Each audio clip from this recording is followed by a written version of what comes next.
Hi, welcome back to A Spiritual Life. My name's Carrie, I'm a mindfulness teacher, and I'm here to help support you to move from your head to your heart, from surviving to thriving, and to live a more conscious spiritual life. In today's video, we are covering loss. We'll be talking about what loss is, our perceived problems with loss, how mindfulness can help, and we finish with a little poem. So let's dive in.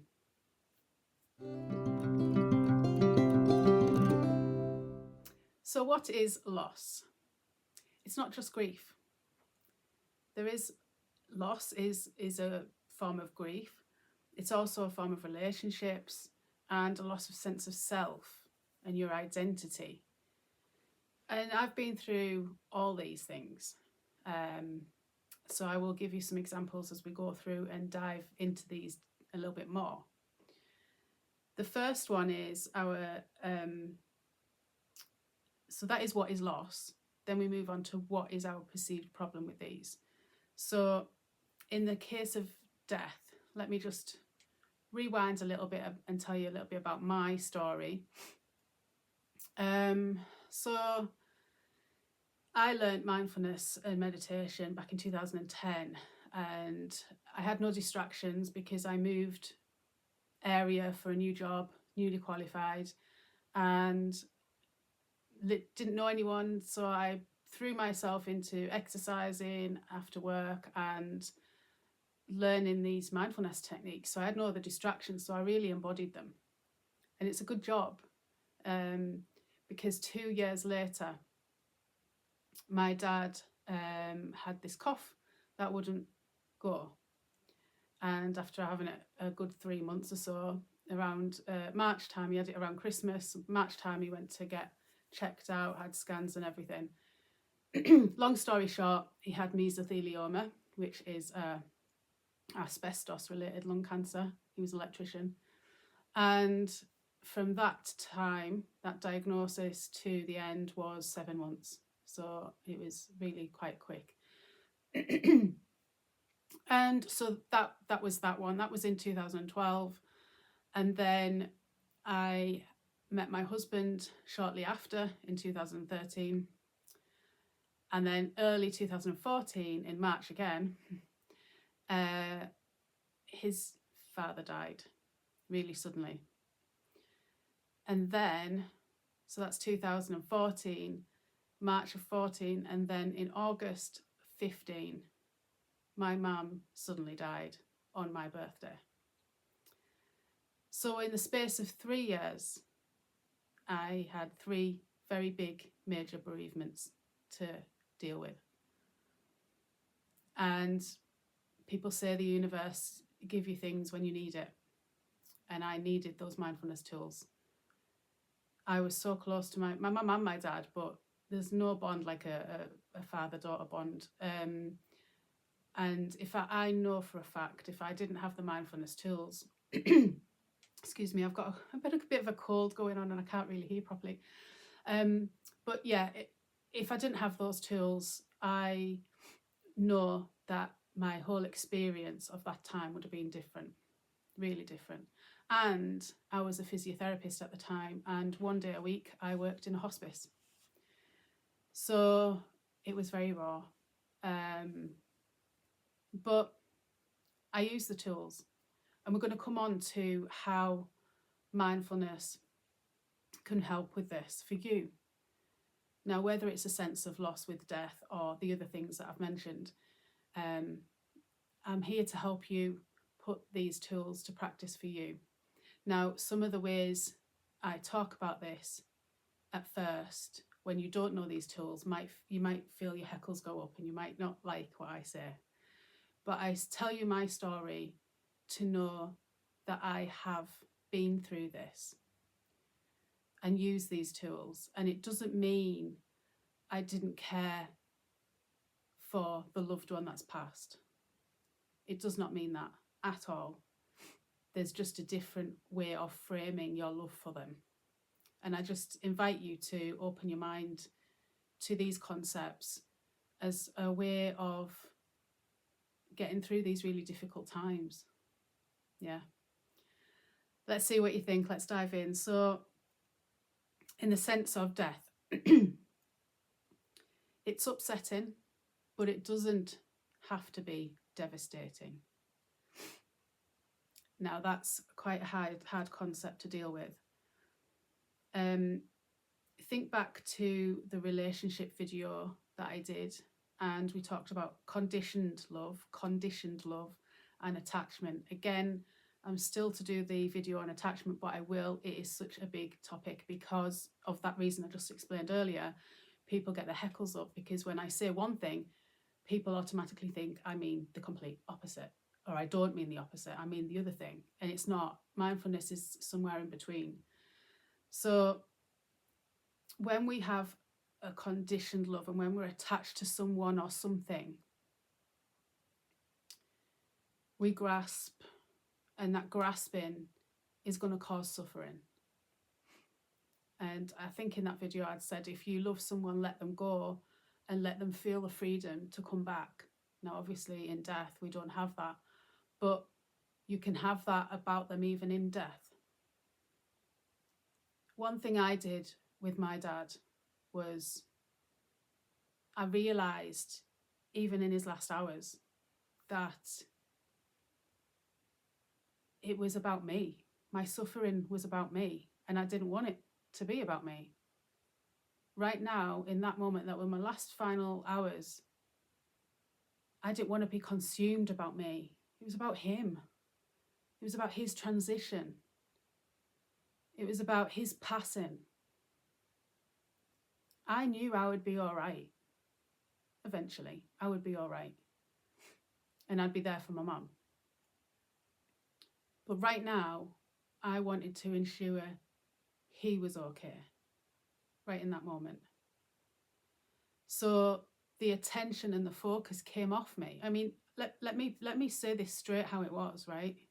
I'm sorry if this is getting a bit deep, but it's really just to try and show you where I'm coming from. As a physiotherapist, I help clear chests. My dad had an issue with his chest. That was his thing. That was his cancer. I don't like to say his. That was the cancer that he was feeling. So, and obviously when it gets to the end, sorry, I don't want to get too graphic, but there is a point. When we get to the end of life, our chest starts to rattle and medication's given to prevent that. I was forewarned from the nurses about it, but me as a physio, I prevent that in, people that just have chest illnesses, not cancer obviously, but I can get that stuff up and make them breathe better. That's what I did. So to hear that was really, really hard. And at one point I did have to leave. It got too much. And I went outside in the garden. And it was at that point when I said, this is about me. The noise is affecting me. It's not affecting my dad. He had all the medication he needed. He wasn't suffering. He was fine. And I had to give myself that little talk to say, it's not affecting him. It's only affecting me. I wanted to get back in that room, and it was like, how am I going to do that? How am I going to get back in that room with my dad? And it was to take the focus off me. And that's what happened. And then I got back in that room and I just focused on him and his passing. And that's, I guess, the difference when we talk about conditioned love versus unconditioned love. You're not expecting anything back in return. You're not attached to that person or outcome for something, for you, for your benefit.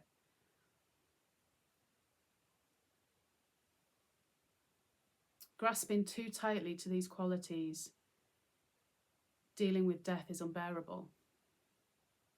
So when you grasp too tight, the feeling that you get when you grasp too tight is that unbearable feeling that you get. I can't live without you. But again, you're back to you and your ego. The other thing in that relationship video was conditioned love, attachment, and it was ego. They're the things that happen with relationships. But whether it's relationship with yourself or others, including those that are passing.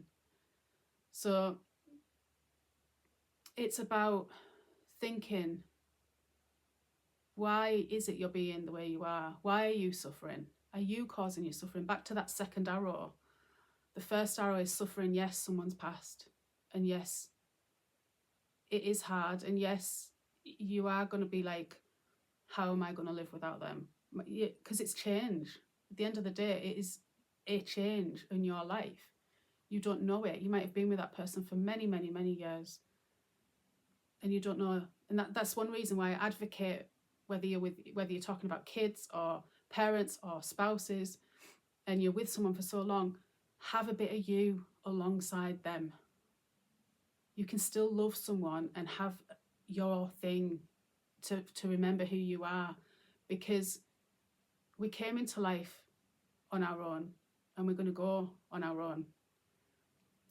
And at the end, we might be on our own, as you know, at the time of going. So we have to accept that that's a possibility.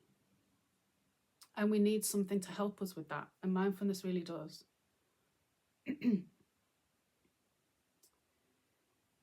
True love is unconditional without attachment. And this is a difficult concept to comprehend. So we've covered that. Expected, though this is a big one, isn't it? Expected by society to grieve a certain way in a certain time scale, and there's always that element of judgment. Well, you've had some time out now, you should get over it. Or you go back to work straight away and you haven't grieved enough. Have you had that? Have you had that with the loss of, as in death of a loved one? You're not grieved enough. You've grieved too much. Who says so? Because person A will say one thing, person B will say another thing. You grieve your way in your own time. And yes, it does feel devastating. I'm not saying at the beginning it doesn't feel devastating. Yes, it does, because it's a massive change. But you're going to do it in your way. And don't listen to people that say you haven't grieved enough, or you have you've grieved too much. You need to get back out there. Go on, get back out there. My husband, bless him, after my mum, it was his birthday like 10 days later. And we did, you know, I was happy to go out and enjoy his day with him. But I think in that first week, he was like, come on, let's go out for a walk. And I'm like, I don't want to. I don't want to. I need to process. It's about listening to your body, processing what it is you need at that moment. And don't feel bad if the next day you don't feel as bad. You know, don't feel that. I mean, you feel what you feel, but I'm saying if the guilt comes up because yesterday you couldn't get out of bed and today you feel like you want to go for a walk, then you can't be in grief anymore. Therefore, you can't love that person anymore. It's not that. Take the pressure off. Do what you need to do. Getting outside and having a walk is a good thing to do when it's right for you. Getting out in nature is healing in all aspects for things. So do what you need to do. Don't listen to them all the time. I know they're very well meaning. The other advice I would give on this is ask for what it is you want. If you want to be around someone, ask for them. And then they won't know how to be. So if you want to be around someone, tell them how you want them to be. It's not like in a control way. It's in a way to help them, because they won't know how to be around you. Because everyone's different and every day is different. That's what I just said. Every day is different. Some days you'll feel really low. Some days you'll feel okay. And they won't know without you telling them. So it's a two-way thing, this. You need to tell them how you feel and what it is you need. And they need to ask what it is you need so they can give it. And if they can't give it, just say, I'm sorry, it's a bit raw for me, or I really can't do it. Because that's in essence what it is. We're coming close to these emotions that we're used to pushing away. We're so used to just pushing any difficult emotion away. So whatever it is, whether it's grief, loss, anything, if you're in a state of this pain, in mindfulness, we're going to come onto it, but we go towards it. And other people don't do it. We don't do it. So when we're asking someone else to do it with us, they can't comprehend that. It's so hard for them because it's going into pain, and we shouldn't be doing that. We should be pushing it away and having a nice pain-free life. It doesn't work like that. I'll come on to it a little bit more and explain it in a bit more depth. If you could have a more peaceful mind, that would equal being better able to cope with the practicalities and beyond. So when you've got these tools and you know how to sort of regulate yourself, especially in the early days when there are practicalities to deal with, you'll be able to deal with them better. I think it's Einstein who said, you can't solve a problem from the mindset that created it, something along those lines. So if you're in a state of loss, grief, upset, panic, then, you know, that sense of devastation, if you're in that sense and that world, fully engulfed in it, you're not going to be able to get these practicality things done. So what we need to do is give ourselves a time and space to deal with them. We can use the mindfulness tools. And then you're in a space, a different space. You know, you're not in that devastated space.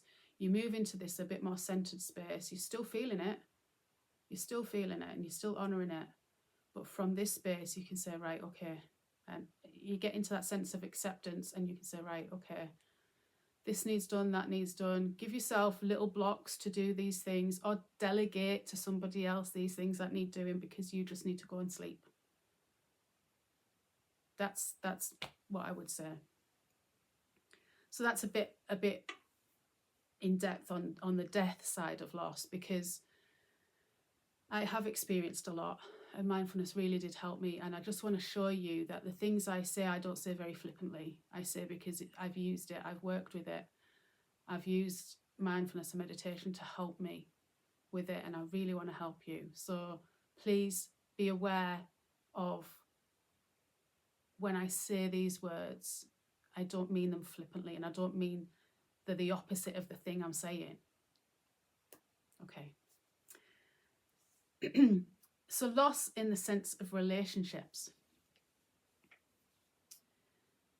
When our relationships with others, spouse, partner, sibling, friend, breaks down, there's a sense of loss.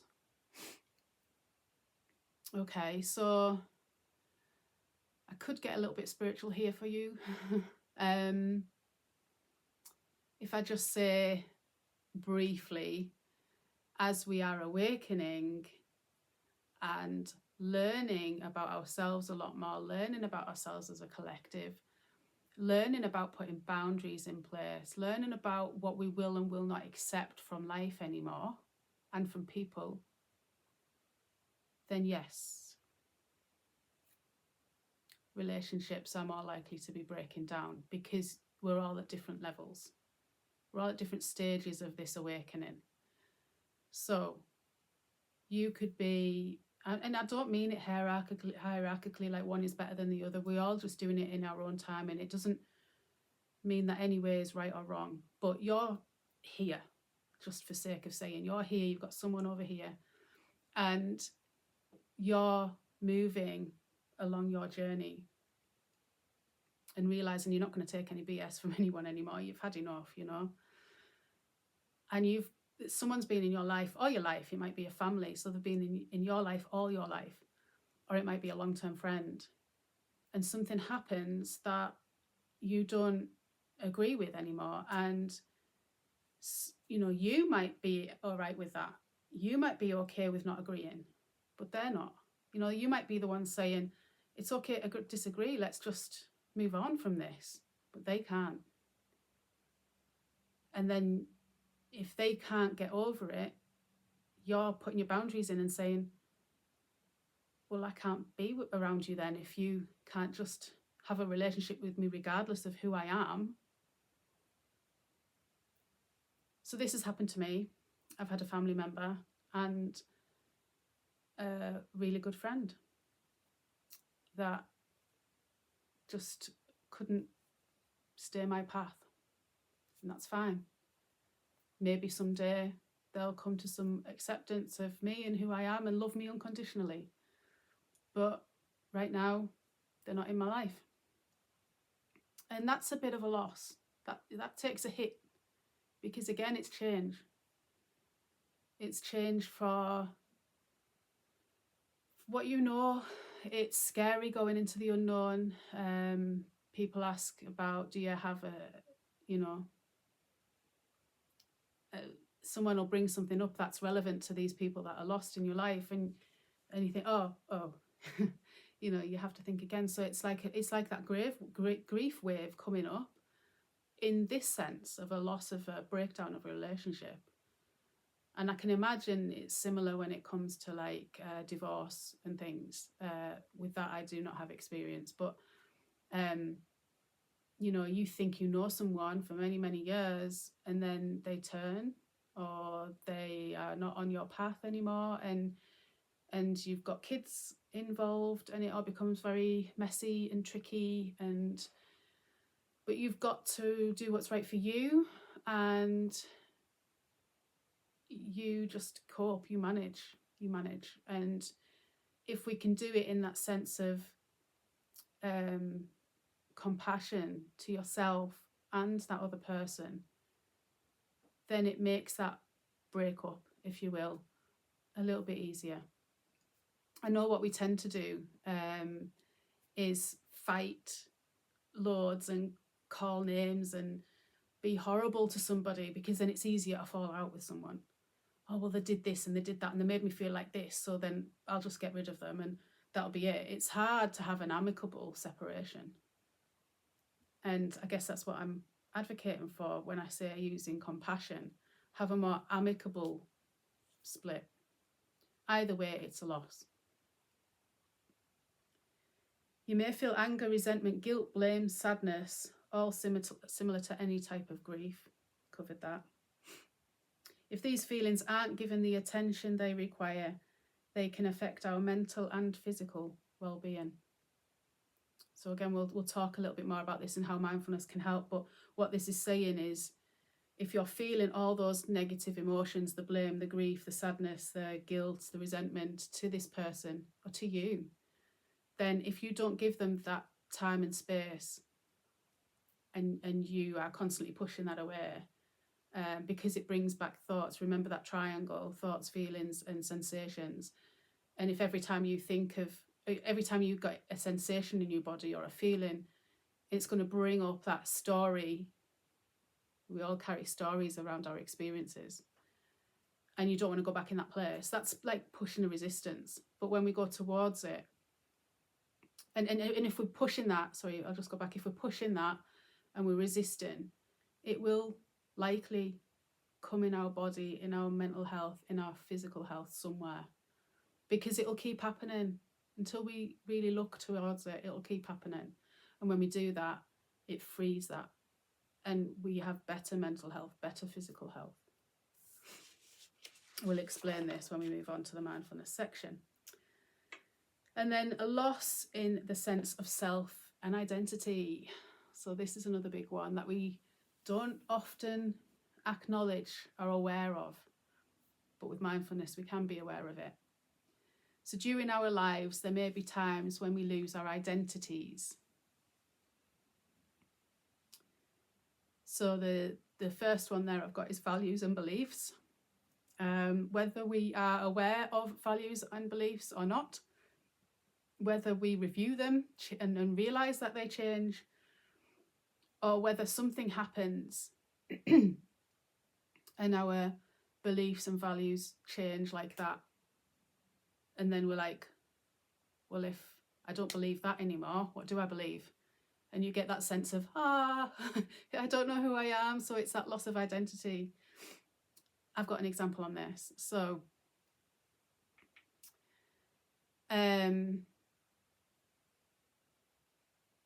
it's gone out my head. What's my example? Oh, yes. So I grew up thinking, I didn't want kids or marriage, because I grew up with a belief that having those things meant you didn't have a life. Very black and white. And I thought that was my belief for many, many, many years, until I was 35. And I was with my now husband, and he is a twin. And we were walking the dog, and we were talking about this, because he knew how I felt, but he always thought he'd get one kid out of me. And we were walking the dog, and he said, "So why don't you want kids?" And I said, "Because you don't have a life." And he said, "Well, I was a twin, and we got took everywhere. We were on boats, on biking holidays. We got taken everywhere. It's whatever your parents want to do. It doesn't have to be that life stops." So then I started questioning. I was like, "All right, so where have I got this from?" And my mother, bless her, I'm not blaming my mum. She's had her own issues. She's had her own past, her own experiences to get to where she was. And I think this is a really good point as to the things you say as a parent can be quite detrimental without you even knowing. And it's not to blame anyone. It's just to be a bit more mindful of these things. Excuse me. But basically, what my mum would say quite repetitively, or when I asked her, like, why did you, because I worked on cruise ships as well, and I went to university, and I'd ask her, why didn't you go travelling? Why didn't you go to university? And she'd go, because I had your brother, because I had your brother. And she'd say it like that. So the words and the, what am I trying to say? The aura around it, you know what I'm trying to say? The subtleties of how she said it instilled in me. And so by her saying that meant you don't have a life then if you have kids. My mum couldn't do that because she had my brother. So I grew up with that, and at 35 I realised that that's not true. And then it was a case of, wow, now what? Now what? I never thought, I never saw my future. I never saw any of this with marriage or kids. And it was a case of, I'm 35, the clock is now ticking, which it never was. And we just started talking about it, and skip to the future. We decided to go ahead and married, and 2 lovely children now. So very blessed, but it was and still is sometimes difficult when you were never believing of that. You never had that belief. So it's a classic example of a sense of loss of self and your identity when your values and beliefs change. I'm now vegan. That's another thing. That's another change. I don't drink alcohol anymore. That's another change. And some people don't like that. And that's okay. But can you still have a relationship with me unconditionally? That's the thing. And that's back to the relationship issues. Because one of those things was the reason why people fell out with me, because they couldn't take the whole new package of me. So next thing, roles change, becoming parents, kids leave the nest. So that transition to become parents, where you were single, you had a lot of free time, you had a lot of money, and then suddenly this, and suddenly you don't go out every night or every weekend, you don't see your friends as much, you become this massive parent. I guess this is what people say when they say you can't do things, you don't have a life when you have kids, because you get into that, especially when they're young, and you get into this place and you lose yourself. And this is what I advocate for very strongly, even through the really difficult, time challenging, money challenging, energy challenging times of being a parent, especially in the early stages, please, please, please, please, please keep something for you. Whether that's reading a book for 10 minutes a night, whether that's meditating 5-10 minutes a day. Ideally, it needs to be something creative, something that is you, not necessarily something you do, but something that is you. Because it's that you don't want to lose. So if you were very creative before and you drew, you were a drawer and you drew or painted or made things, model or sew and make clothes, and you did some of that stuff before kids, keep doing some of that, even if it's once a week. Please, please, please, please, please do some of that so that you've still got a piece of you amongst it all. It might not be as much as you'd like to do, and that's fine. Things do have to change, but you can still keep a little bit of you. Please, please try and do that. It'll be valuable, so valuable for you. And then the opposite, kids leave the nest. And when we don't keep a little piece of you and the kids leave the nest, then we look to our partner and we're like, who are you and who am I? I don't know who we are anymore, because they never had their time to get, you don't have your time together anymore. You don't have your time on your own. You've lost yourself. You've lost yourselves as a couple. Please don't let that happen. I know it's not easy. Obviously, we don't have a lot of help here anymore with our situation. So when we can, we grab the opportunity to spend some good quality time together. In fact, we're having some tonight. So very, very blessed and thankful for that. So yeah, you can just see how kids that are so demanding of our time, energy and money, that the bookends of that, when we're not with them, let's just try and keep a bit amongst that time. So when we come out the other end, we're still there. We've still got a piece of us. So that's values and beliefs. That's roles changing. A loss or change of job or profession. Here's another one I can give you some experience of. I used to be a physiotherapist, and then I left the NHS, I went private, then I had my first child within that first year. At the same time, I lost my mum. So very heightened emotions, and it was a very stressful job. It was case management work, working with a lot of like solicitors and stuff like that. So it was quite stressful. And I had my child, and I just didn't want to go back to that. Certainly not full time, and they only wanted the least they would do was 4 days, and I wanted no more than 3, so it wasn't going to work. It was just a too stressful job, just having a baby right after losing my mum, and like I say, not having known that I was going to be doing this. Like I wanted it. I wanted my child. I wanted that to happen.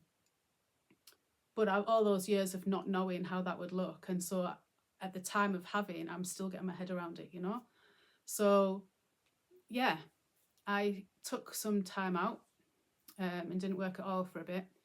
And then ended up working in a supermarket. And that's another thing that one of these people couldn't handle in me. Like I was above working in a supermarket or something. And I guess, look, I'll be honest here, there was a little element of me feeling that, not that I was above it, but I would worry what other people would say, especially if I saw, because it was in the same town where I worked, if people that I worked with would see me working in there and how I would feel. Now, when I did see that for the first time, I did go bright red. I was a bit embarrassed. But so that's where this whole came from. I did a lot of work around this. I did a lot of curiosity work and using mindfulness, and it told me basically, I am not my job. I'm not my job at the end of the day. So it doesn't matter if I'm stacking shelves or if I'm, getting secretions off someone's chest or helping them to walk. It doesn't matter, because I've done it anyway. It doesn't mean that I've had the ability to do it. I'm just not doing it now because it's not right for me. Can't you accept that of me? So I've been there, I've done that whole change of identity. I am now, and then that questions everything. So when I went into that space of, I'm not a physio anymore. No, I'm not a physio anymore, but I'm still me. Whatever job role you are something else. You are not the role in your life. You are something else. So if you lose a job out of the blue, and again, it can be devastating, but it doesn't have to be. You know, you could be thinking there's bigger and better things. And again, it doesn't have to be that the job is bigger and better money and all the rest of it. It doesn't have to be about that. You could find a job that is successful in your term of what successful is. So for me, it was successful because it worked nights and it worked around my family, and it meant I could leave it at work, didn't bring it home. So working in a supermarket was successful for me. It doesn't always have to be about money. It's back to creativity. I used to work on a Sunday night, so I used to do night shifts, and on a Sunday night, because we close at 4:00 here in the UK on a Sunday, so on a night I could listen to headphones. I used to listen to so many audio books, and I would get pumped with everything, and I'd love a Sunday night shift, because you're out on your own a lot and you've got your headphones in. You can just listen and get more knowledge and understanding and creativity. You can listen to whatever you wanted, music or whatever. So, you know, all jobs have their own perks. So yeah. So let's move on to how mindfulness can help with the feelings of loss. So definition of mindfulness: paying attention to the present moment without judgment. So I would say being in the now with kindness. It's not dwelling on the past or worrying about the future. So we take the death one of this. It's not to dwell on the past. It's not to dwell that they're not here anymore, and not to think about your future without them all the time. When you find yourself doing that, it's okay to reminisce. It's okay to reminisce. And it's okay to think about your future. If it's in a light way, if it's coming with an undercurrent of emotion and it's dragging you down and it's not conducive in this present moment, then that is where we need to do the work. So when you find yourself being in the past, being in the future, that relationship that you've lost, that job that you've lost, when you find yourself like that, then think, I'm doing that second arrow. The first arrow is the loss of that person. The second arrow is how I respond to it and not react to it. So when you remember back to the triangle, if you're sensing something in your body, if you're feeling a feeling, or if you're having a thought and your story is playing over and over again and you are not being in the present moment, then just with kindness, bring yourself back to that present moment. You can think about what you're grateful for now. Who's in your life now? What is in your life now? Come back with gratitude and kindness to yourself. Not dwell on the past or worry about the future. Not to say we can't look back and reminisce, but not get caught up in them. So they take our peace, sense of calm away in this present moment. So that's what we just said. Not hiding from the grief or loss, and not resisting or dwelling on it. So the acronym of RAIN, I can't remember which talk I brought this up in, but if you want more depth, I think it was the kindness and compassion video. So go and check that video out for a little bit more, but I will cover it just briefly here. RAIN, the acronym of RAIN: recognise, allow, investigate and nurture. Recognise the suffering, recognise the pain, allow it to be there. Where is it in your body? Investigate it. Where is it in your body? And nurture. What is it you can give yourself right now in this moment to help with that? Do you need space? Do you need time? Do you need compassion for yourself? Give yourself what you need in that moment to let this emotion, energy in motion pass through you. So we turn towards what's there, we give it our attention, and it becomes easier to deal with whether it goes completely or not, because we're aware of that energy changing. Some losses may stay with us all our lives, and there's some acceptance of that. We can notice if there's too much going back to the ego, conditioned love, or attachment. And we can work on those things or choose to accept them. So are you in too much ego? Oops. Are you in too much ego? Is there conditioned love there? Are you expecting something back in return? Is there attachment there? Either work on them or accept them. With mindfulness, we can learn to live our lives despite the loss, as it won't overwhelm us as much anymore. So with mindfulness, we can learn to live our lives despite the loss, as it won't overwhelm us as much anymore. We still feel the feels, we still have it all going on in our lives, but it doesn't have a grip of us as much because we're not in fear of it. We can sit with it. Okay, so now we'll move on to a little poem to finish, and it's called The Well of Grief by David Whyte. Whyte is spelt Whyte. So close your eyes if you'd like.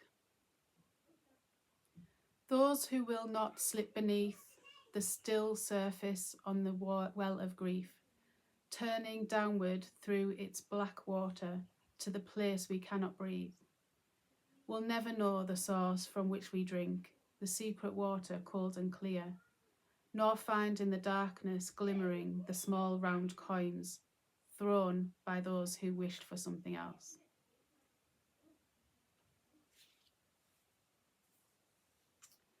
Okay, open your eyes if they are closed.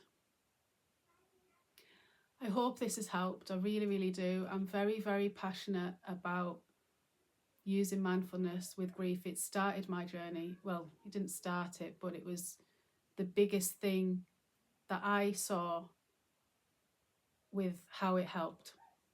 You know, it was the biggest thing in my life that mindfulness helped with. So if you want to learn more, subscribe and keep tuning in and learning the mindfulness.